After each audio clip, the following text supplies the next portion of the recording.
Aparece para vocês aqui o slide? Sim ou não? Botem aí para mim.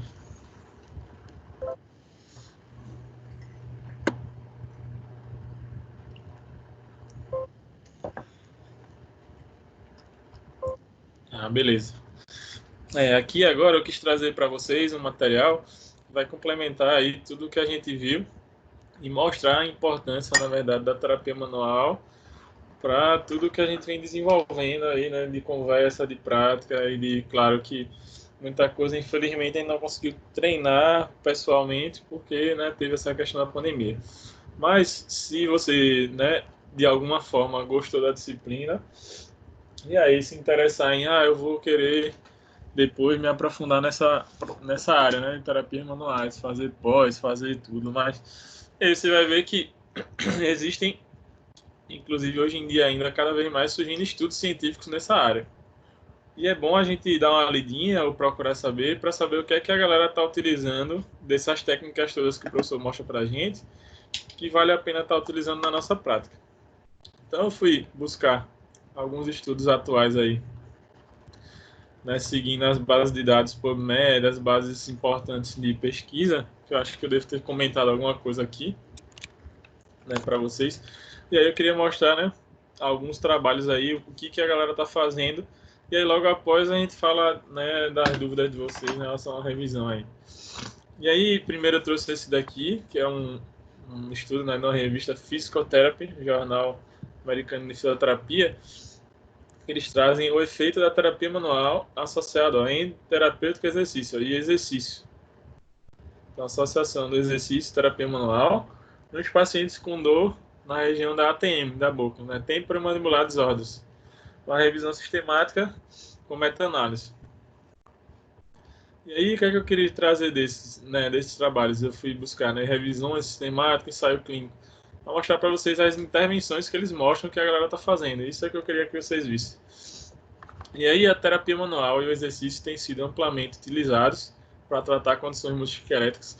Geralmente, em vários estudos, quando vocês começarem a ler, quem tiver curiosidade, vocês vão ver que a maioria dos estudos hoje em dia utiliza a terapia manual em associação com exercício, não utiliza mais um sozinho nem o outro sozinho. A evidência em relação à sua eficácia fornecida por revisões temáticas precoces, né, precisa de mais estudos ainda, mas o objetivo foi reunir as evidências e avaliar a qualidade metodológica desses ensaios clínicos que examinou a eficácia da terapia manual, para a gente saber se realmente é eficaz o que a gente está fazendo. Porque, deixa eu fazer uma pergunta para vocês que estão aqui, a gente tem uns 9 alunos aqui. Se você fosse pegar, por exemplo, um elevador, ou se você fosse pegar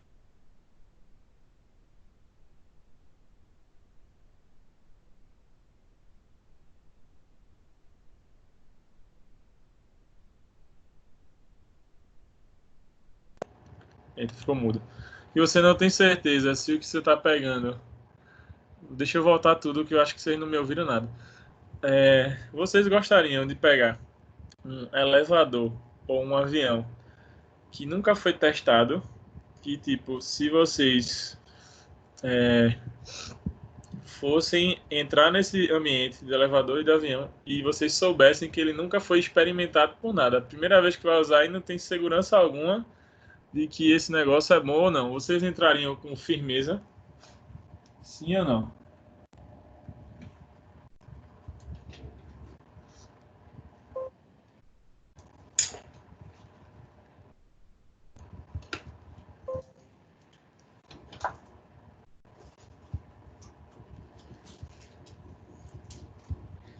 Quem que responde aí? A galera tá dizendo não aí. Né? Pelo menos duas aqui já apontaram não. Então imagina, mais gente botando não. Então imagina você entrar numa barca dessa, né, de pegar um negócio que não foi testado e você está dizendo para mim aí que fica inseguro em relação a isso. Imagina nossos pacientes que acreditam fielmente, 100%, que tudo que a gente faz foi testado.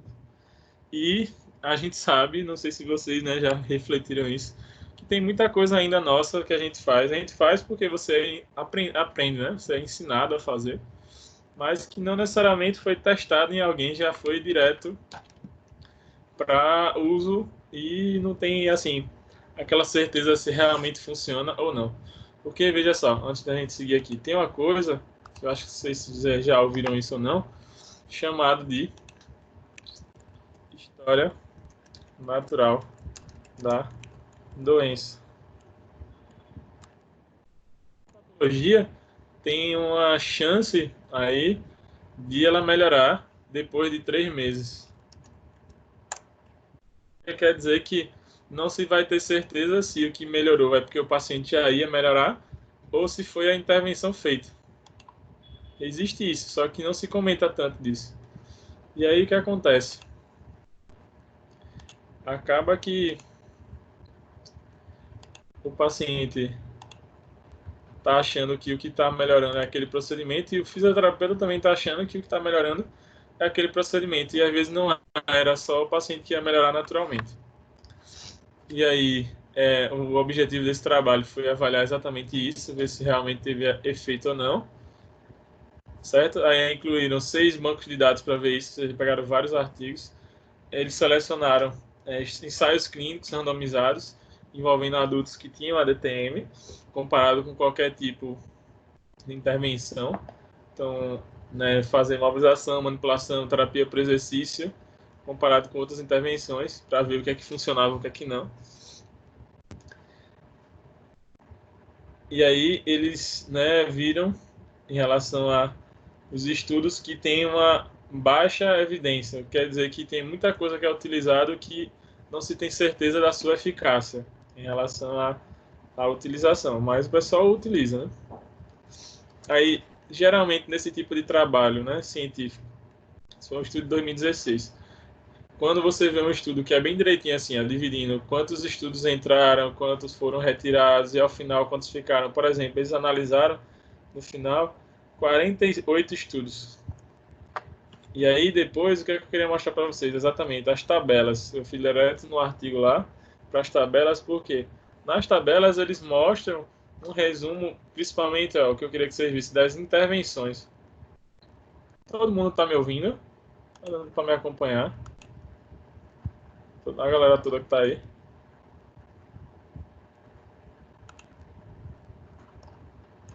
Beleza.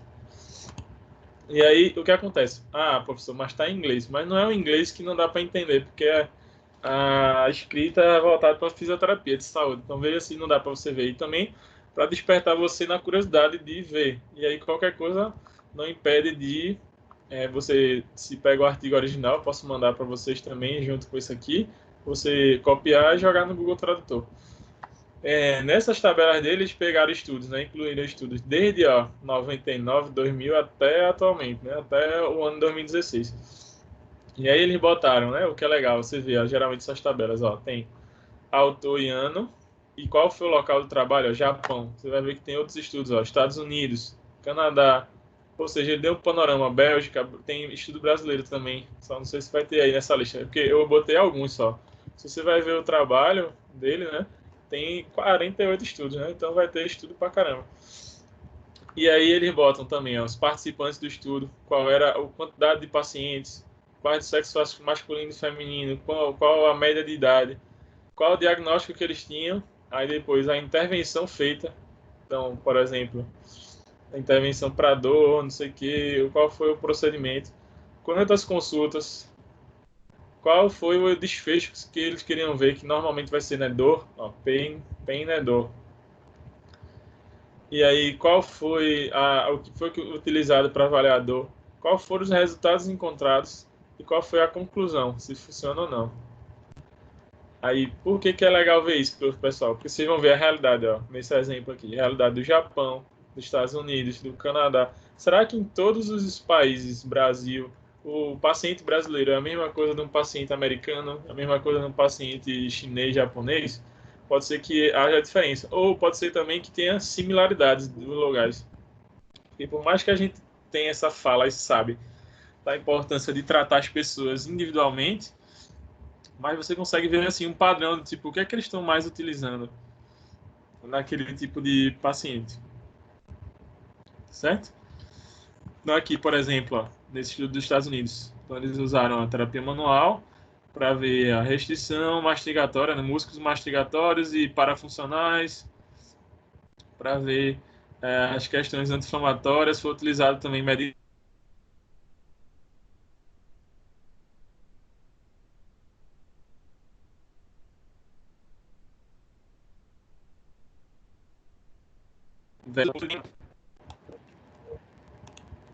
caiu. Vocês estão conseguindo me ouvir? Acho que deu uma caída aí. Ouviram tudo ou teve algum momento que cortou?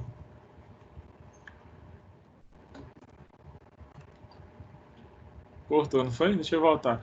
Então, esse estudo está falando dos Estados Unidos, por exemplo, né, 2000, está aparecendo para você na tela.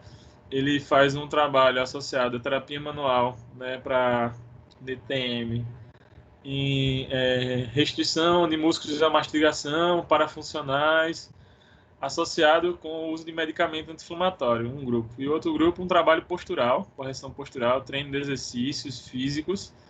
Foi feito durante 4 semanas. Aí o grupo postura realizou 2 sessões com fisioterapia e exercício específico, instruções, né, quanto ao número de repetições. Aí isso foi para ver a melhora da dor, né? Aí através de que eles usam a EVA, que é a escala visual analógica, esse VAS é de EVA para a dor, então o paciente dava uma nota de 0 a 10, né? E deve ter um questionário específico, acho que esse TMJ e NEC deve ser algum questionário de incapacidade. Aí eles viam esse valor, né, quanto deu. E no final eles concluíram que o treino da postura se mostrou mais efetivo do que comparado a só o relaxamento muscular e tal, sozinho. Então, por exemplo, você fazer a liberação manual e treinar exercícios de postura da cervical, dessa região, pode ser mais efetivo do que só ir lá e soltar a musculatura sozinho. Então é bom você ler essas coisas, porque você vai ver, poxa, eles estão comparando e dá um entendimento melhor do que a gente está fazendo na prática com os pacientes. Será que realmente todos os pacientes que eu pego que tem dor no ombro, dor na coluna cervical, dor na lombar, eu tenho que fazer sempre mobilização, manipulação, liberação do tecido? Às vezes não. Às vezes é um paciente que já tem indicação direta para exercício. Ou não, às vezes é um paciente que chegou muito agudizado, você não consegue fazer muita coisa, então terapia manual, principalmente massoterapia, relaxamento, vai ser melhor. Então eu consigo ter um norte nesse sentido. Tudo bem, pessoal, nisso aí. Então a ideia dele foi ver, reunindo na literatura tudo que tinha sobre esse tratamento, né, de DTM. Então, vários, ó, no Canadá, na Itália, ó, esse já é mais atual, 2012, do que os outros. Então, ó, pegou 30 pacientes, dividiu dois grupos de 15 e 15, grupo de tratamento, grupo de controle. Era do sexo 22 mulheres, 8 homens, com idade de 23 a 69 anos, que tinha diagnóstico, né, de disfunção miofascial, dor miofascial, né, nessa região da DTM bilateral. Aí, um grupo usou a manipulação miofascial, ou seja, o relaxamento através de disco de pressão da musculatura lá da DTM, né, da boca. E outro grupo levou injeção de toxina botulínica, né? Injeção de Botox sobre os músculos temporais masseter. Então, veja que não é um inglês tão difícil de entender. E aí tem a comparação entre os grupos, né? O grupo de manipulação miofascial, né, fez 50 minutos de sessão durante a semana, e a de toxina botulínica fez uma única sessão, né, de injeção sobre o temporal e masseter. Eles viram isso para avaliar a dor através da escala visual analógica e também ver a qualidade do movimento através da medida de milímetros, né? Acho que deve ter utilizado um equipamento que chama paquímetro para ver a medida angular. E aí eles viram, né, isso para ver dor, né, usaram, e como resultado final eles viram, né, que foi mais efetivo a manipulação miofascial, foi superior do que o uso do Botox. Tem outro, um estudo da Bélgica, então você pode ver qual foi a intervenção utilizada.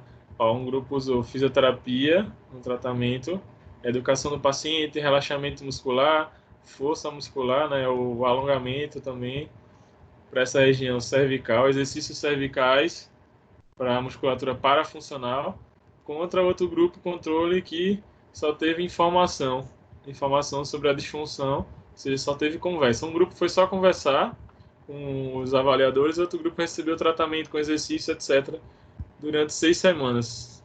9 consultas durante 6 semanas. Para ver dor, para ver incapacidade através desse questionário McGill, é um questionário. E aí, no final, independente do tratamento, os participantes, os resultados indicam que eles não, né, tiveram um efeito específico. Então, assim, não mudou tanto. Ou seja, você consegue ver, pelo menos a partir de um resumo geral de todos esses estudos aqui, não vou ficar falando eles todos para a gente poder revisar também outras coisas, o que realmente foi efetivo e o que não. Então, tem estudo da Austrália, estudo dos Estados Unidos, de vários lugares. Aqui, já falando de uma técnica que a gente citou, né, durante nossas aulas, que é a mobilização neural. Então, um trabalho falando de mobilização neural, né, no tratamento. E a gente sabe que pode existir pacientes com queixa neural. É aquele paciente que vai dizer, dói minha cervical e irradia, né, desce para o braço todinho. Ou dói minha lombar e desce para a perna. E aí você pode pensar, né, em relação à mobilização neural. E aí, esse estudo foi uma revisão também sistemática e meta-análise. Geralmente, esses estudos são os melhores, né, para você ver. Logo atrás do ensaio clínico. E aí, esse estudo teve como objetivo determinar a eficácia da mobilização neural, ou seja, ver se funciona mesmo, para problemas musculoesqueléticos com um componente neuropático, né, que tenha uma lesão nervosa. Mobilização neural, neurodinâmica, é intervenção baseada em movimentos que visa restaurar a homeostase dentro do sistema nervoso. E aí eu posso fazer tanto de forma passiva, o terapeuta realizando esse movimento, quanto o próprio paciente fazendo também esse movimento, né? O atual nível de evidência para a mobilização neural é amplamente desconhecido, por isso que foi feito esse estudo aí. Esse estudo foi de 2017. E aí os métodos deles foi realizar uma busca dentro da literatura para ver, né, sobre o que é que tinha sobre mobilização neural. Então é bom para a gente saber, será que eu usar a mobilização neural está dentro dos estudos aí? O pessoal testou e realmente funciona? Sempre que possível, os estudos foram agrupados, né, meta-análise para dor, para ver dor, incapacidade e função, como desfecho primário, então ver se o paciente melhorava dessas coisas, dor, incapacidade e função. 40 estudos foram incluídos, mas no final desses 40, 17 apresentavam baixo risco de viés, ou seja, você podia confiar nesses 17 estudos. E aí, para dor lombar crônica, utilizaram um questionário de incapacidade chamado Overs Disability Questionnaire. É um questionário que você tem no celular. Não sei se na turma de vocês eu comentei que tem um aplicativo chamado Physiotherapy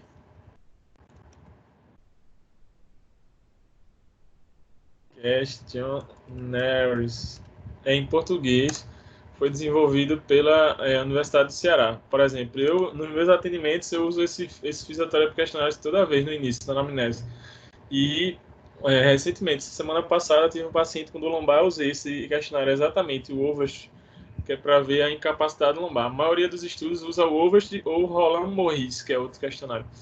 E aí, para ver como o indivíduo se apresenta. São perguntas simples, o paciente responde, e no final dá uma pontuação mostrando se esse paciente tem capacidade mínima, moderada ou uma grande capacidade, né, severa. E aí aqui tem os valores estatísticos que não precisa você se preocupar agora, mas eles falam, né, em relação a intervalo de confiança de 95%, isso quer dizer que é bom, né, o trabalho. E aí, esse grupo, né, que recebeu a mobilização neural, houve uma melhora após a mobilização neural, tanto para dor crônica no pescoço, para o braço, a dor melhorou também, né, em relação a isso. Então, houve alguma mudança na utilização da mobilização neural. Para a maioria dos resultados clínicos em indivíduos com síndrome do túnel do carpo, a mobilização neural não foi eficaz, mas apresentou alguns efeitos neurofisiológicos positivos, como redução do edema intraneural. Mas para dor lombar, foi efetivo. Para dor lombar crônica, houve melhora em dor, né? Dor no pescoço, no braço, melhorou. Para síndrome do túnel do carpo, não houve uma grande melhora, mas melhorou a redução do edema por conta da mobilização. O líquido foi drenado. Devido à escassez de estudos ou resultados conflitantes, o efeito da mobilização neural permanece incerto para várias condições, como dor lombar, pós-operatório do túnel do carpo, epicondilite, né, lateral. A conclusão desse estudo é que essa revisão revela benefícios para mobilização neural, para dor nas costas e no pescoço, mas o efeito em outras condições permanece incerto. Então, por exemplo, se você lesse aqui numa conclusão de um trabalho desse, e ele estivesse dizendo que era tudo belo e maravilhoso, ele não falasse assim, ó, mas o efeito em outras condições permanece incerto, você ia ver que esse cara está maquiando o resultado, porque ele está dizendo que tudo foi maravilhoso, mas quando você foi para os principais resultados aqui, algumas coisas, ó, como por exemplo, o túnel do carpo, não houve uma grande diferença. Então isso quer dizer que existem coisas sim que a mobilização neural vai beneficiar e talvez outras nem tanto. Talvez essa questão do túnel do carpo, se você tratar mais a questão articular, fazer as correções articulares, do que só ficar fazendo a mobilização neural, pode ser que tenha um efeito maior do que você usar pensando no túnel do carpo. Embora a gente, na teoria, pense assim, ah, não, o paciente tem um túnel do carpo, vamos fazer a mobilização neural cervical para impedir que ele faça cirurgia. Será que é isso mesmo? Vamos estudar esses resultados. Então, vamos se questionar um pouco mais. Devido à evidência limitada e qualidade metodológica variável, as conclusões podem mudar ao longo do tempo. E isso é que é interessante, que eu quis trazer esses trabalhos para vocês verem, que essas coisas, hoje, essa realidade, pode ser que amanhã seja outra. A ciência muda o tempo todo. As técnicas também que a gente utiliza precisam se adaptar o tempo todo. Tem coisas que vão sempre permanecer, mas tem coisas que vão mudar. Aqui só mostrando como que o estudo foi dividido. Eu gosto de botar essas tabelas para vocês verem. Tanto assim, qual foi as bases de dados que as pessoas pesquisaram. Vocês podem vir a pesquisar trabalhos para vocês lerem sobre futuramente. São bases legais aqui, ó. PubMed, Science Direct, Cochrane, que são as melhores, né? E aí, como foi que eles dividiram até chegar nos estudos? Eles incluíram, no final de tudo, para análise, 19 estudos. Então, é bastante. E eu gosto também de mostrar as tabelas. Claro que eu não vou ficar falando todas elas, mas só para a gente ter uma ideia justamente do que foi feito. Por exemplo, esse primeiro grupo aqui, ó, pegaram 30 pacientes, 16 homens, 14 homens e 16 mulheres, aí tem toda a faixa de idade, etc. Aí a intervenção que foi feita, né, de exercício, né, de mobilização neural, qual o grupo controle, o que é que recebeu, qual foi o que é que eles queriam ver, melhor em que, e qual foram os resultados. E ainda tem o risco de viés, o que é legal também, porque veja, risco de viés aqui é baixo, low, e height é de alto. Então, por exemplo, um estudo que tem um alto risco de viés, esse aqui, você não precisa nem olhar isso, você já sabe que tem grande chance de dar errado. Quanto tem assim, baixo risco de viés, low, isso quer dizer que talvez é um estudo bom para você ler. Esse aqui também é baixo risco de viés. Aí, ó, por exemplo, esse aqui de baixo, eles utilizaram, ó, exercícios de casa como o slump. O slump test, é um teste específico para você ver se tem tensão neural ou não. Eles usaram o slump como uma automobilização para o paciente. Mobilização neural. Posso mostrar os vídeos dessas técnicas já já. É bom que já entrou na revisão. E aí, por exemplo, eles botaram 2 repetições de 30 segundos. Ó, fala até do protocolo utilizado. Isso é legal para vocês verem. O que é que eles estão usando sobre mobilização neural? É porque, às vezes, quando você vai pegar trabalho brasileiro, principalmente, muitas vezes não vem descrito assim, como foi feito a mobilização neural. Que é uma dúvida que a gente vê. Eu estou com uns TCCs aí falando justamente sobre mobilização neural e a gente está com essa dificuldade nos trabalhos para os meninos encontrarem o que foi feito de mobilização neural. Porque às vezes ele bota direto. Foi realizada a mobilização neural nos pacientes e viu melhora. Tá. Primeiro, como foi feita a mobilização neural? Deixa eu ver se eu apareço aqui para vocês me verem. Vocês conseguem me ver? Foi feita a mobilização neural só na raiz cervical. Foi feita uma mobilização neural no membro superior, então mobilizando o nervo mediano, nervo ulnar, que seria o braço reto aqui, nervo radial, afastando. Membro inferior, foi feito ciático, tibial, como foi, perna estendida, perna dobrada. Esses detalhes tem que aparecer num trabalho desse, mostrando, tipo assim, O que realmente foi feito e o que não. Porque aí não vai ter dúvida, inclusive se você, aluno, ou você futuramente fisioterapeuta, quiser utilizar aquele tipo de técnica com o paciente. Certo? E aí vê que eu também coloquei de forma resumida, mas mais para despertar em vocês a questão de você ler depois, é, qual foi os trabalhos que cada trabalho fez. Eu botei alguns, você vai ver, parece que está muito aqui, na tabela lá tem mais ainda. Ah, professor, aqui eu não entendo. Pega o material que eu vou te mandar, vai lá na tabela e você consegue traduzir, ver exatamente o que eles fizeram. Mas é mais para despertar você aí. Outro trabalho também aqui, ó, efeitos, né, de intervenção conservadora, incluindo exercício, terapia manual e medicamento em adultos, né, que tem uma dor no ombro.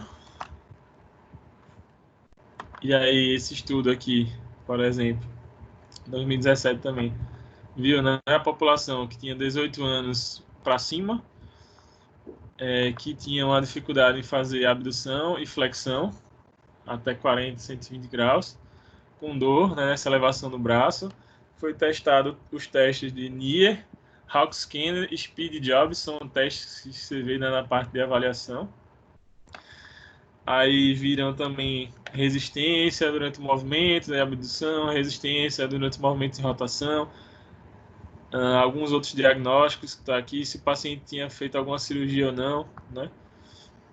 E para ver o desfecho, dor, função. Quando eu falo para ver o desfecho, é assim, por exemplo, quando a gente fala mobilização neural, como estava ali, eu não posso nunca dizer assim, a mobilização neural não é efetiva, não serve para nada. Tá, não serve para quê? Não serve para dor, não serve para função. Isso serve para outros métodos. Você vê kinésio, ventosa, etc., que se eu falar, aí a galera diz assim, não serve para isso, ou não serve para aquilo. Precisa ser específico. A gente não pode dizer que uma técnica não serve para nada. Ela vai ter mais efeito para uma coisa do que para outra, geralmente. Certo? Aí aqui foi os critérios de exclusão dos estudos, ó, não entraram estudos de caso. Geralmente entra os ensaios, ó, randomized control trial, que está aqui, ó, estudos de intervenção. E o que é legal, ó, mostrando qual foram os testes que eles utilizaram, ó, que são testes do dia a dia nosso. Em relação à intervenção, o que é que foi feito? Aqui, a intervenção conservadora, né, e comparado com outro grupo que talvez chegou a fazer, incluindo cirurgia também. E aí você vai ver o que é que foi mais efetivo, a intervenção normal ou a outra.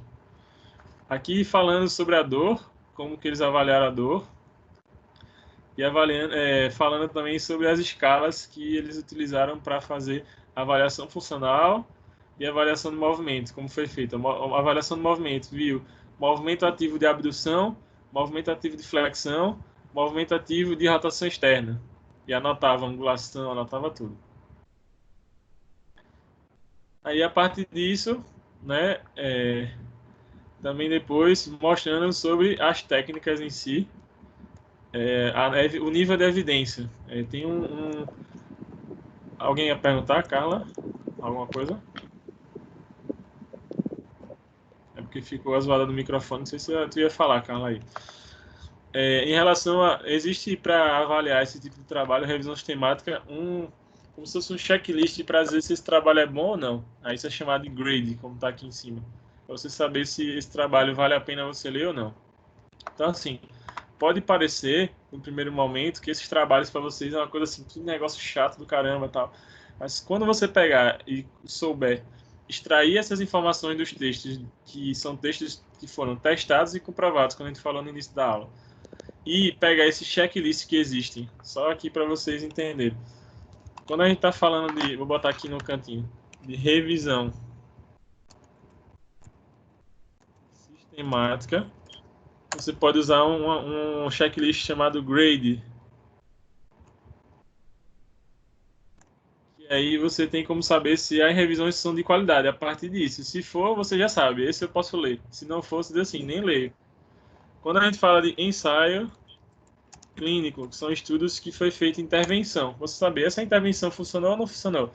Tem um checklist chamado consorte, que vem umas perguntinhas, umas coisas para saber se aquele trabalho foi bom ou não foi. Se você estivesse falando do estudo de avaliação, que é o transversal, que chama. Vocês vão ver isso tudo ainda depois para TCC, etc. E aí tem um checklist chamado Strobe, que você vê se aquele estudo transversal é bom ou não é. Ou seja, você já vai refinando e vendo o que presta e o que não presta a ler. Quando você pega isso, claro, tem muita aluna às vezes que nem sabe que existem essas coisas. Então o cara pega qualquer coisa, vai ler e começa às vezes a ver que não é bem assim. Lá na frente você vai ver, caramba, eu perdi um tempo do caramba me preocupando com aquilo. E outra coisa legal de vocês começarem a ler esses estudos assim é quando vocês forem pensar futuramente nas formações de terapia manual, por exemplo.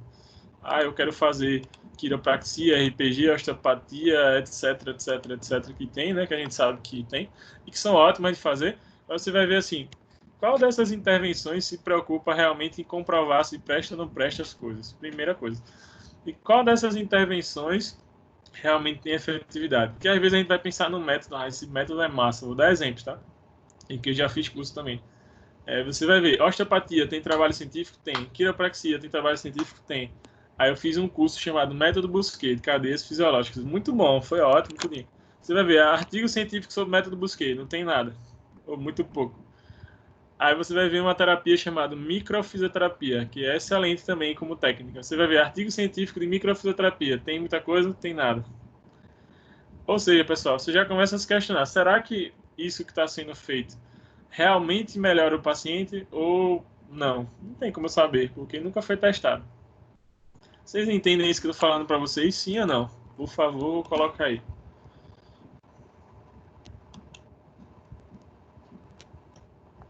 Ou seja, aqui já que a gente está num último dia, digamos assim, é para eu só deixar você, ou tentar lhe mostrar para você ser um pouco mais crítico em relação ao que você está consumindo como futuro profissional.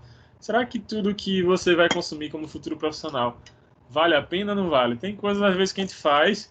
Hoje mesmo, se eu fosse repensar minha carreira, algumas coisas, talvez eu não teria perdido tanto tempo a uma coisa. Claro, foi importante de maneira geral para aprendizado. Tudo na nossa vida é aprendizado. O que é bom e o que é ruim a gente leva como aprendizado, mas eu podia talvez ter focado em outras coisas e ter resultados bem melhores no início.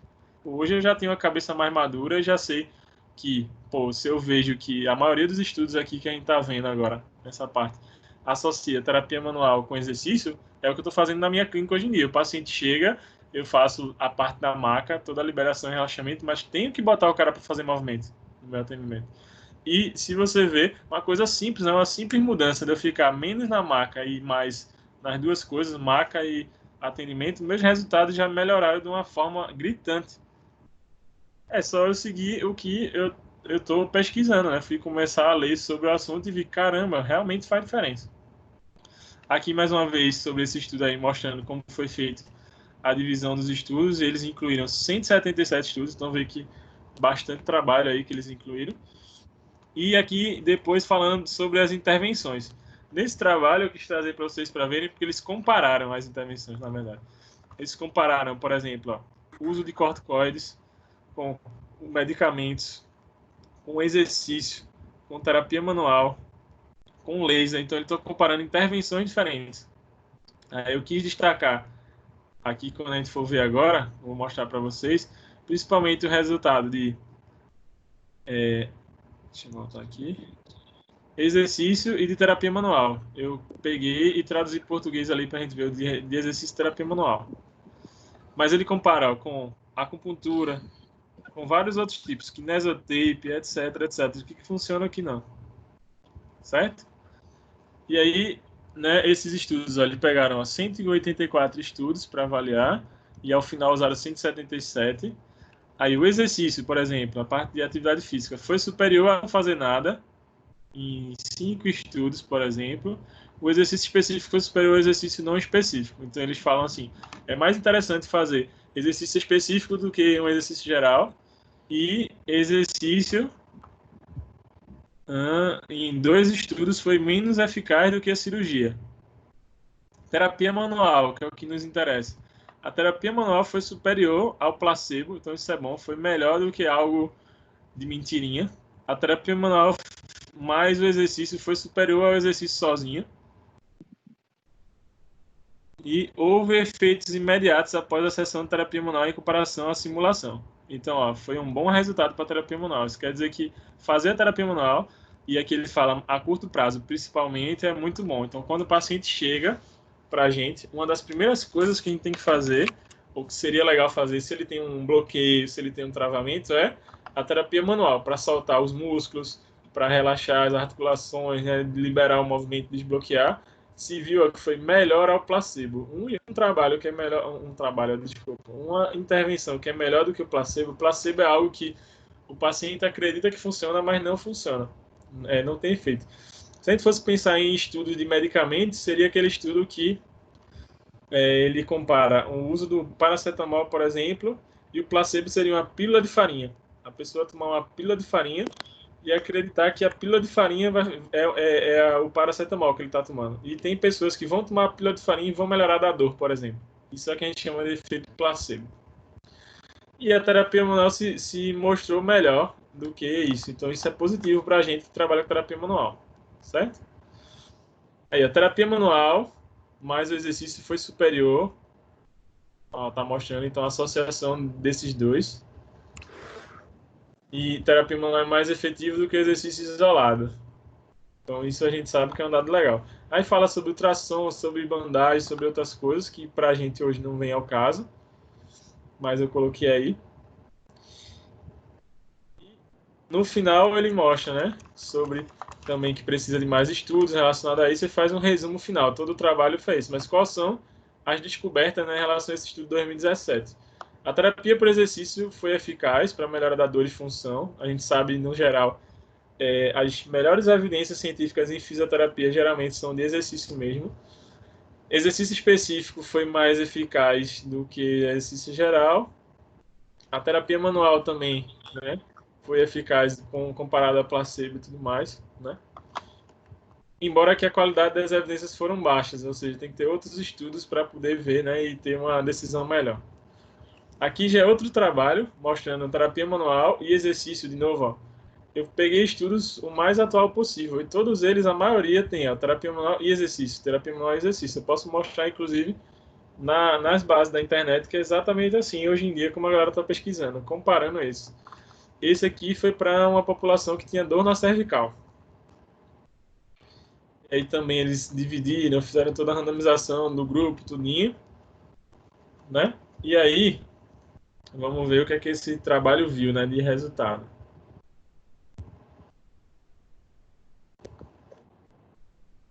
E aí, mais uma vez, as tabelinhas lá, ó, eu botei para a gente ver. Então, ele bota, né, em relação ao qual foi o autor, qual a metodologia usada, o nível da evidência, qual a intervenção. Então, por exemplo, ó, esse primeiro trabalho utilizou a terapia manual associada ao exercício, fizeram 5 sessões durante 2 semanas, comparado ao grupo controle, que fez só terapia manual, mas tem alguma diferença aqui, mais exercício durante tal. E aí você consegue comparar as intervenções. E qual foram os desfechos, para dor e função, geralmente, dor e função. Aqui da mesma forma. Ou seja, pessoal, a gente na prática fala muito disso. Ah, eu tenho que olhar a função do meu paciente. Ah, eu tenho que olhar a dor do meu paciente.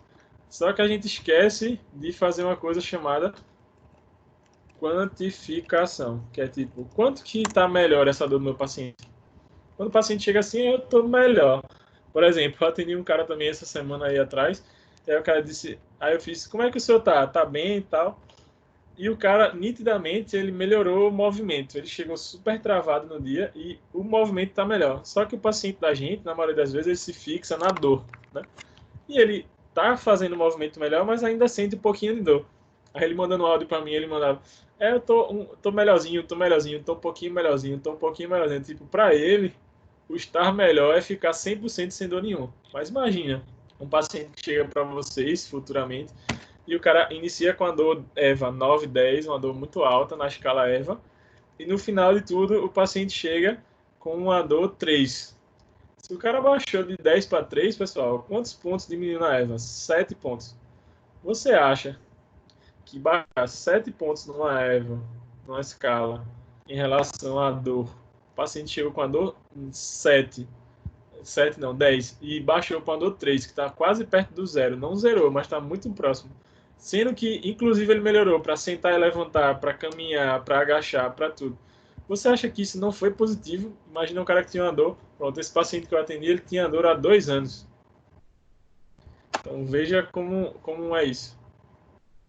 Certo? Então, assim, quando a gente se informa, esse estudo aqui, por exemplo, ó, esse estudo desse fulano aqui, ó, Saavedra e tal, ele comparou terapia manual associado com, e o outro grupo recebeu, ó, Kinesiotape, para ver melhora da dor. Foi uma comparação da terapia manual com o Kinesiotape nesse estudo aqui, ó. Aí já outros, ó, terapia manual com outro tipo de terapia manual com exercício, e assim a gente consegue ver cada trabalho. O que só destacar aqui não é mostrar e encher vocês, mas sim mostrar o que a galera está pesquisando hoje em dia. É isso que eu queria deixar de mensagem. Aqui, ó, outro trabalho, mais um, relacionando combinação de programas de terapia manual com exercício, mais uma vez, ó. Então veja que não é brincadeira. Hoje em dia, a maioria dos estudos estão traduzindo, né, ou comparando, ou associando terapia manual com exercício, para paciente com dor cervical também. Um estudo clínico, ó, Randomized Control Trial.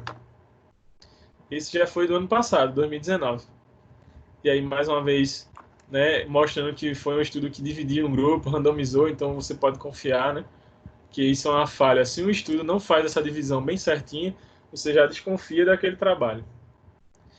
Aqui mostrando a característica da população, então em relação a pacientes de sexo masculino e feminino, eram 24 mulheres e 8 homens no grupo intervenção. No grupo controle foram 27 mulheres e 5 homens. Se se afastaram do trabalho, sim ou não. Tem aqui, ó, 9 pessoas se afastaram, 23 não, 7, 25. Duração da dor, 3 a 24 meses. 9 pessoas num grupo e 23 com mais de 24 meses, ou seja, já um crônico, né, mais importante. Aqui no outro grupo, 12 e 20. Então eu consigo ver sobre a dor referida na região. Aí eu vou vendo cada dado. Dor em outras regiões da coluna vertebral, se sim, ó, 27 pessoas do grupo intervenção, né, de 32, tinham dores em outra região também. Então eu consigo ter uma noção geral, né, sobre esses pacientes. A intensidade da dor, né, a medida. Nesse grupo aqui, ó, no grupo intervenção, tinha a intensidade da dor medida de 6,47, mais ou menos 1,3, ou seja, podendo chegar até quase 8, ou podendo chegar a uns 5. E o outro grupo, 6,75, mais 1,46. Então dá para você ter uma ideia sobre a intensidade da dor do paciente, se eles tinham dor em outra região da coluna, como era essa duração de dor. Durou muito tempo, ó, durou quase de 3 meses a 2 anos. Então, pacientes crônicos. Aqui são resultados dos testes, né, dos questionários Disability NEC Disability Index, é o questionário específico para cervical, que também tem nesse aplicativo do celular que eu falei para vocês. O Physiotherapy Questionário, você tem um questionário que é o NEC Disability Index específico para cervical, que são exatamente os questionários que os estudos usam, ó, esse estudo do ano passado. E você tem no seu celular, podendo usar no seu paciente na clínica escola, você vai ouvir isso.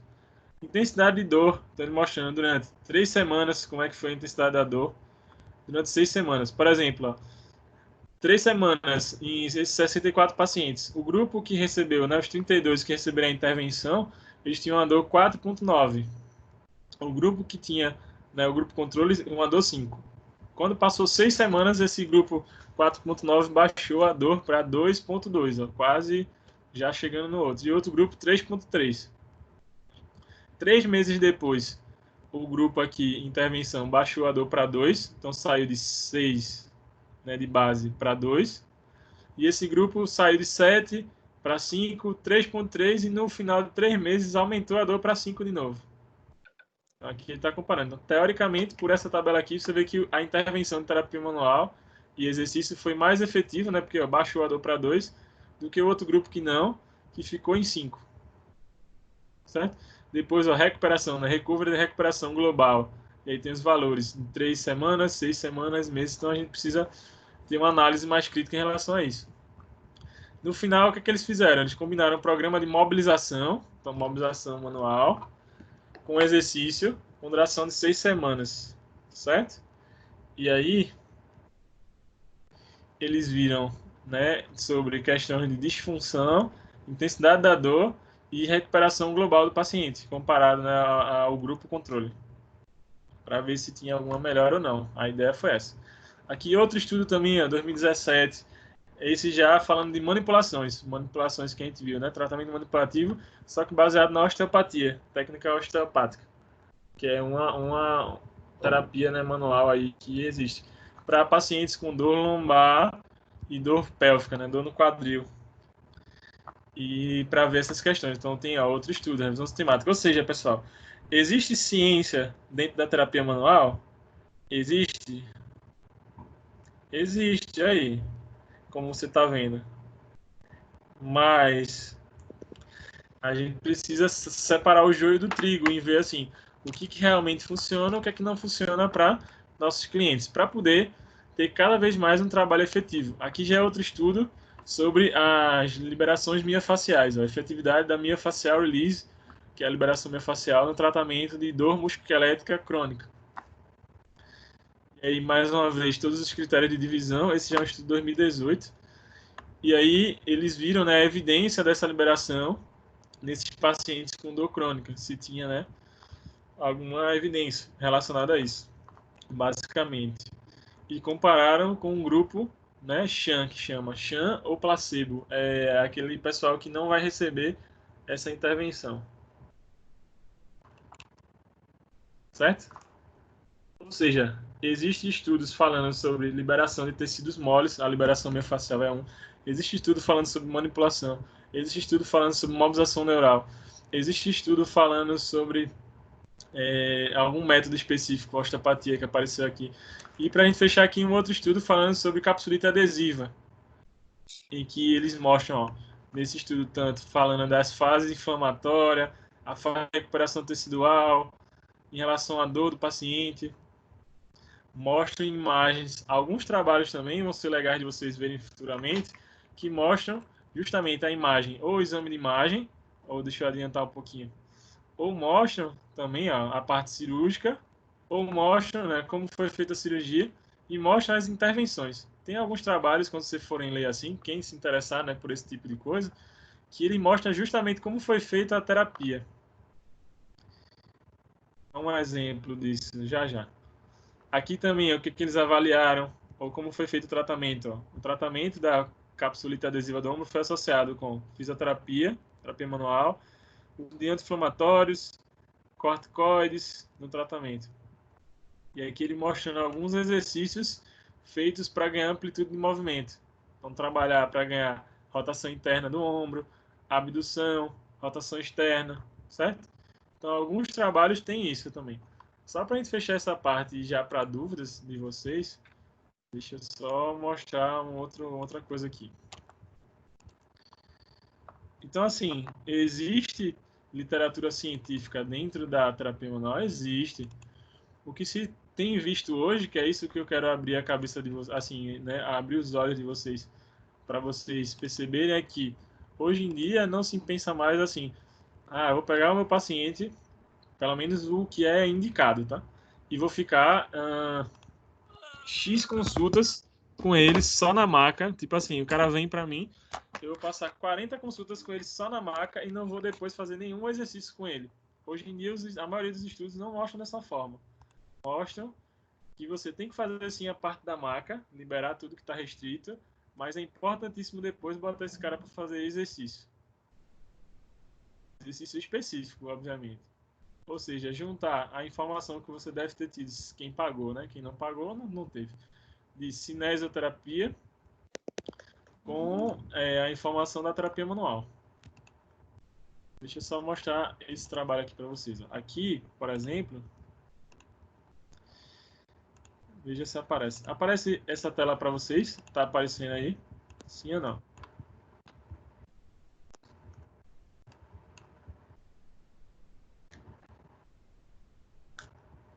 Isso aqui é um estudo de 2016 também, numa revista Manual Therapy, em que eles viram o seguinte, ó, o efeito da manipulação lombopélvica, ou seja, a manipulação lombar, da thrust lombar, vendo através da eletromiografia. A eletromiografia é um equipamento que vê a contração muscular, então vê a efetividade muscular.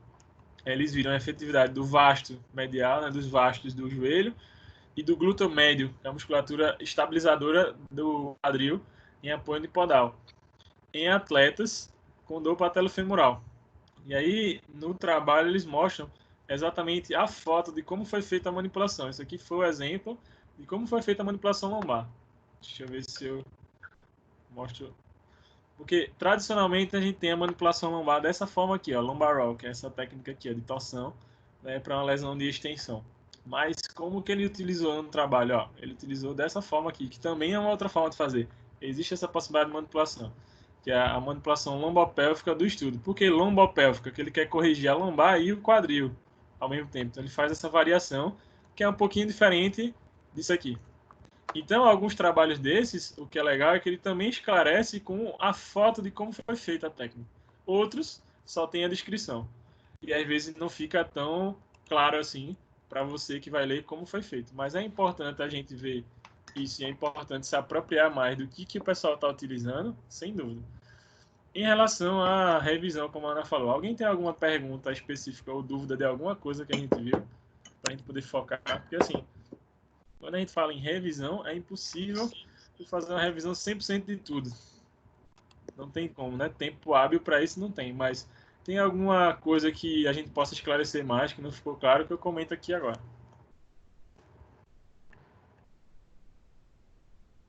Cadê a Ana que perguntou da revisão aí?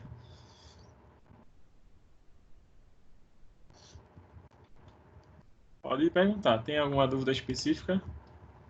Tranquilo mesmo. Porque assim, o que eu quis complementar aqui, porque veja, a gente viu, né? Parte prática, eu mostrei vídeos para vocês, fora a nossa aula, né? Teve nossa parte presencial lá antes da pandemia, que a gente viu muita coisa prática, né? Massoterapia, inibição, etc. E eu tentei também, nesse momento de disciplina, trazer tanto vídeos mostrando as técnicas, né? E incluindo o tratamento, e tentar trazer um pouquinho também do raciocínio, que eu acho que isso é o mais importante para vocês fechar a disciplina. Claro, o melhor ainda seria se a gente voltasse e pudesse fazer o treino das técnicas, né, pessoalmente. Esperamos ter esse momento em breve, né? Para você firmar esse raciocínio que a gente vem conversando nesses encontros aí de aula. Mas, mensagem em relação à terapia manual, de que adianta eu ser o cara que tenho todas essas formações que a gente mostrou ali? Então, eu conheço de osteopatia, eu conheço de Maitland Mulligan, eu fiz curso disso, eu trabalho bem pra caramba, minha manualidade é excelente, se eu não sei quando eu vou usar. Vocês entendem isso, pessoal? Então, assim, é importantíssimo que eu saiba, assim, o momento que eu vou usar aquela técnica. Por que eu vou eleger primeiro fazer uma mobilização neural? Ou por que eu vou eleger primeiro fazer uma técnica de relaxamento muscular, uma inibição, uma massoterapia? Ou por que primeiro... Acho que agora cortou.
Agora, pessoal, vocês conseguem me ouvir? Ah, glória a Deus. Que bom, então. É alguma coisa no sistema mesmo, travou. Mas aí eu mudei aqui, botei na internet do celular o 3G, 4G, e eu acho que deu uma melhorada. Porque está tendo muita oscilação na rede por conta da utilização das pessoas, né? Tá tendo muita gente na internet, aí fica assim. Sim, voltando ao que eu estava falando. É, a nossa grande dificuldade como profissional, que talvez vai ser a de vocês, e fique tranquilo se professor, depois lá na frente, mesmo você treinando todas as técnicas quando a gente passar para vocês, mesmo você tendo as práticas com outros professores, pode ser que eu tenha dúvida nos tratamentos ou qual o melhor recurso? Sem dúvida, o profissional tem, quanto mais o aluno está aprendendo. Mas quando você começa a ter um raciocínio mais clínico, um raciocínio mais de entender assim, esse indivíduo tem uma dor no ombro. Por que ele tem uma dor no ombro? Vamos avaliar as estruturas, vamos avaliar a numeral, vamos avaliar a externo-clavicular, a cromoclavicular, vamos avaliar a escápula torácica, vamos avaliar a torácica, para ver vamos avaliar se alguma cicatriz está interferindo, se alguma víscera está interferindo. Lembra que a gente fez uma aula dessa forma lá na sala de vocês. E aí eu consigo ter um entendimento de por que esse paciente tem dor. E não só aceitar a dor dele como um problema. Ele tem dor, beleza, tem dor, vamos tratar com eletroterapia, nada contra, mas preciso ver onde é que está restrito, preciso soltar, liberar, e depois, para manter aquilo, eu preciso estimular com o exercício. Então, isso é o caminho natural que a gente tem que ter dentro da fisioterapia. Alguma dúvida específica para a gente conversar aí? Em relação a tratamento, em relação a técnica específica lombar, cervical, de membro superior, de membro inferior, tratamento de joelho, tornozelo e pé, que a gente possa comentar alguma coisa?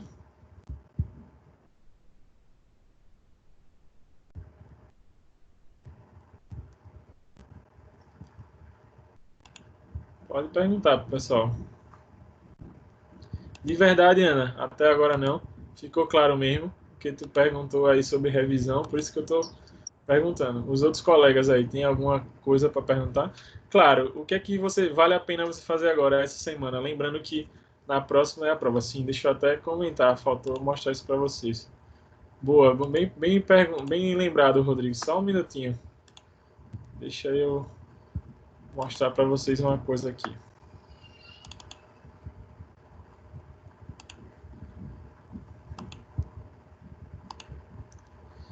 Veja se aparece para vocês isso aqui.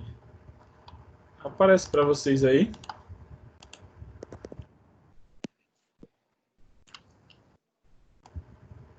Sim ou não? Beleza. Vou só ampliar um pouquinho para ficar melhor para você ver.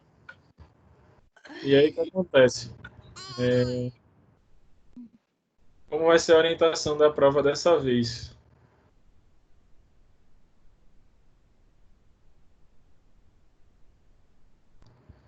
Dessa vez vai ser o seguinte: a prova vai ser gerada pelo BDQ, né, ainda fazer as questões. Você vai entrar, aluno, no site, né, aqui, simulado.estácio.br/barra alunos. Entrou nesse link, você vai botar sua matrícula, senha e vai entrar, né, que são os logins do CIA que você usa. Aí lá vai ter várias abas. Você vai procurar a aba que tem AV2, AV3 em casa. Essa aqui, ó, você vai clicar. Você vai ler isso. Agora só deixe para clicar e procurar no dia da prova. Porque a prova vai ser realizada, né? Não diferente da outra vez que você teve um prazo pós o dia da aula. Você vai realizar a prova no dia da aula e no momento da aula. Então, começando às 9 horas e indo, né, durante o seu horário de aula.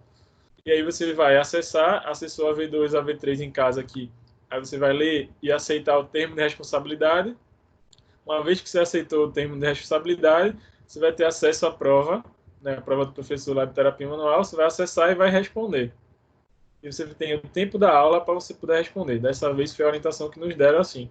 Então você vai acessar simulado.estácio.br/alunos, vai botar seu matrícula e senha, entra, procura esse tópico AV2, AV3 em casa, clica, lê e aceita o termo de responsabilidade e acessa a prova. E aí inicia a prova. Certo? Combinado?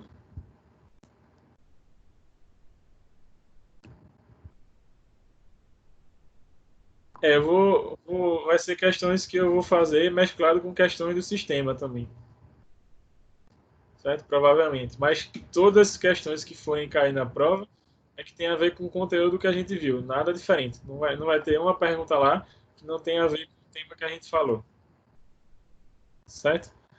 E assim, claro, pessoal, veja, por mais que para o aluno dá tempo sim, Ana, dá tempo. E se algum aluno tiver algum problema relacionado à conexão durante a prova, aí fala comigo que a gente tenta contornar, mas vai dar tempo sim de fazer durante a aula. Você vai ter das 9 até quase que meio-dia aí para fazer. Então dá tempo. Por mais que o aluno, né, tenha a questão da nota para poder passar na disciplina e seguir, isso é importante para você, obviamente, mas o que me importa mais, mesmo esses 10 que estão aqui ou a turma completa, é que vocês tenham um aprendizado, que o aprendizado vai fazer você ser diferente nos pacientes que vocês vão atender, por exemplo. E a gente tem que ter muita importância nisso. E dar o melhor para o nosso paciente. Independente de eu ter muito dinheiro ou não para montar clínica, para que seja, ou minha clínica é simples ou não, você conseguir dar o melhor para o seu paciente. E quando é que eu vou fazer isso? Buscando conhecimento. Onde eu posso buscar conhecimento de qualidade? Nas coisas mais atualizadas, fazendo as formações, fazendo os cursos, se especializando, pessoal. Esse é o caminho, não tem outro. Então aproveita essa pandemia, aproveita essas férias, teoricamente, que a gente está em casa mais, né, quando também passar o semestre, para vocês estudarem mais específico o que vocês gostam. Ou buscar materiais, buscarem coisas para aprofundar naquilo que você gosta. Como que você consegue isso? Você viu nos materiais científicos que a gente mostrou, né? Porque assim, o livro é importante, sem dúvida, só que o livro, qual é o problema? O livro foi escrito em, vamos supor, 2020. Ele foi escrito em 2020, ele não necessariamente vai ser publicado em 2020, ele vai ser publicado 2, 3 anos depois. Aí imagina que a gente está em 2024, 2025, sei lá, e aí aquela informação que estava no livro já foi visto um estudo que já mudou aquela informação. Aquele livro já está ultrapassado, você entende? Então, assim, o livro ele é muito bom, principalmente o livro básico, o livro que fala de biomecânica, isso aí não vai mudar, o livro que fala de anatomia, que fala das coisas básicas. Agora, sobre tratamento e sobre efetividade, é muito importante que a gente se atualize assim. Veja o que hoje em dia está sendo feito com a população, né, as populações de maneira geral, para eu saber o que é que eu posso usar de fato no meu paciente com segurança, aquilo que a gente falou no início, relacionado ao avião e o elevador brincando. Eu tenho que ter segurança para executar o que eu estou fazendo. Onde é que eu vou ter essa segurança? Nas pesquisas minhas. Então, crie mais esse hábito de pesquisar. Ó, vou só mostrar a última coisa para a gente fechar hoje, já que não teve uma dúvida importante. Assim, uma dúvida sobre tal assunto. Me digam se vocês conseguem ver essa tela aqui. Aparece para vocês aí? Sim ou não?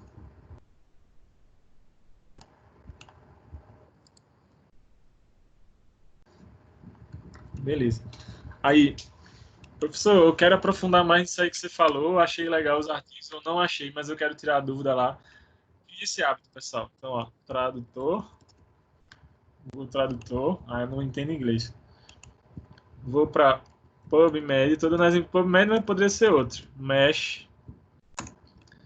E vou lá. Aí vou botar, ó, terapia manual. E quero ler sobre esse assunto. No inglês ele bota Manual Therapy. Eu vou para PubMed, jogo lá no Mesh Manual Therapy, boto para procurar.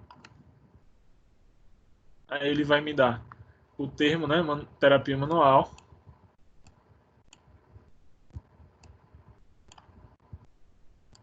Ele vai dar o termo, né, terapia manual. E dar os termos similares, né, Manual Therapy está aqui, ó, Manual Therapy. Ele dá manipulação musculoesquelética, eu vou adicionar. Como é isso que eu quero, né, para vocês interessa, eu vou botar procurar. Quando eu boto procurar, ó, se eu quisesse ler todos os artigos existentes sobre terapia manual de maneira geral, eu tenho 16.587 artigos, só isso, só essa besteira. Eu quero ver do último ano, o professor falou aí dessa questão de se atualizar do último ano. No último ano, sobre a temática, independente do ano, independente, eu tenho 269 estudos. Se você ler 269 estudos daqui do final da pandemia, os de estudo de 2019 e 2020, você já está atualizadíssimo, porque você já sabe tudo que foi escrito no último ano. Então, ó, tratamento de capsulite adesiva, artrofibrose e artroplastia de joelho. Eu quero ser mais específico ainda. Eu quero os estudos que têm intervenção. Aí eu boto, ó, Randomized Control Trial, aqui, ó, clico. Aí já tenho 75 estudos. Ó, efeito da mobilização tecidual instrumental. E é gratuito, eu posso abrir para ver aqui. Vamos ver. Aí eu abro. Ele vai me dar gratuito aqui, ó. Vamos ver. Eu quero ler sobre instrumento, aquelas terapias instrumentais que dizem que é legal. Quando eu abro, além do trabalho falar, né, sobre isso, esse foi legal também, ó, que ele mostra, ó, qual foi o instrumento utilizado, ó, o elemento. Deixa eu ampliar. Vocês conseguem ver a foto? E ainda mostra os eletrodos que utilizaram para medir. Não sei se foi eletromiografia. Deixa eu ver o que ele usou para medir. Acho que é eletromiografia, deve ser. Depois preciso ler com calma. Mas ele mostra qual foi o elemento utilizado instrumental. Tá vendo? E depois mostra os resultados estatísticos, o que é que houve de mudança, etc. Aqui você pode ver antes e depois. O grupo que usou o instrumental comparado com o grupo que não usou o instrumental. E você consegue ver os resultados, ó, em relação ao grupo instrumental, né, que usou o instrumento, pré e pós-intervenção, qual foi o valor, com o grupo controle, em relação aos valores lá que eles queriam avaliar, dorsiflexão, angulação, e qual foi a conclusão do estudo. Veja a conclusão do estudo, vamos ver.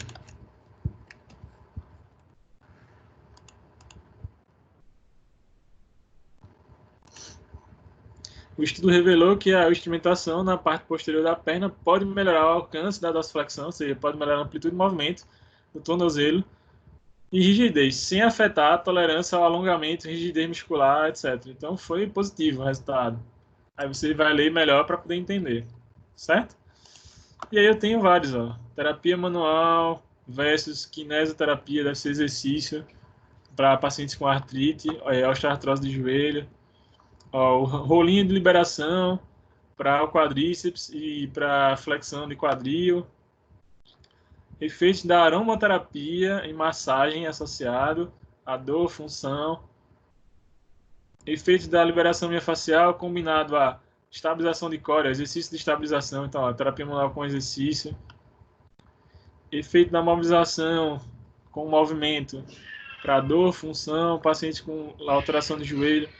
Vocês conseguem ter uma visão geral do que está sendo feito sobre os assuntos. Eu quero ser mais específico. Você pode botar manual therapy e dor lombar. Aí você vai ver o que, é que tem sobre dor lombar. Já que a gente falou de coluna, vamos fazer isso, só para a gente ver. Deixa eu voltar aqui.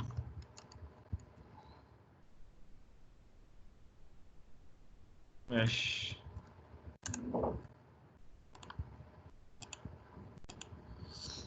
Então, vamos botar terapia manual. Deixa eu botar dor lombar. Low back pain. Podia botar joelho, podia botar qualquer região, ombro. Vou adicionar. E vou botar terapia manual. Português para inglês, ele traduz, né? Manual therapy. Aí vou apagar aqui. E vou botar manual therapy. Aí ele mantém o nome do lombar aqui, ó, eu vou adicionar, né, essa alteração aqui, né? Do lombar e manipulação musculoesquelética. Vamos ver o que é que existe na literatura. Existem 1.088 trabalhos, já melhorzinho do que 16.000, né? E aí eu posso ler específico na do lombar. Eu quero ver o do último ano. Do último ano o que é que tem? Eu tenho 19 trabalhos sobre do lombar. Pronto, mais tranquilo para ler. O que é que está sendo feito sobre do lombar e terapia manual. E eu me atualizo nisso. Ficou claro isso aqui, pessoal? Sim ou não? Claro que quem nunca testou isso aqui vai ter que pegar e fazer, né? Brincar um pouquinho para ver. Mas ali eu vou ler materiais, mesmo no tradutor, mesmo jogando na internet, tentando entender, que estão mostrando que hoje em dia está sendo feito. E eu acho que para vocês é bom, né, você aprender aquilo que realmente vai ser útil para usar. E não aquilo que você vai ver, lá na frente você vê, pô, por que eu perdia tempo fazendo aquilo?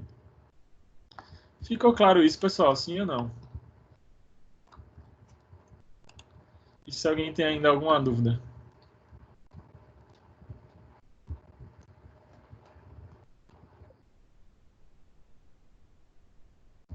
E se ninguém tem nenhuma dúvida, aí eu vou mandar esse material para vocês. Vou mandar aqueles artigos que foram utilizados ali para vocês darem uma lida quem quiser. E semana que vem vamos ter nossa provinha. Certo? Então, acho que é isso, já que ninguém mais sinalizou. Então, deixa eu finalizar aqui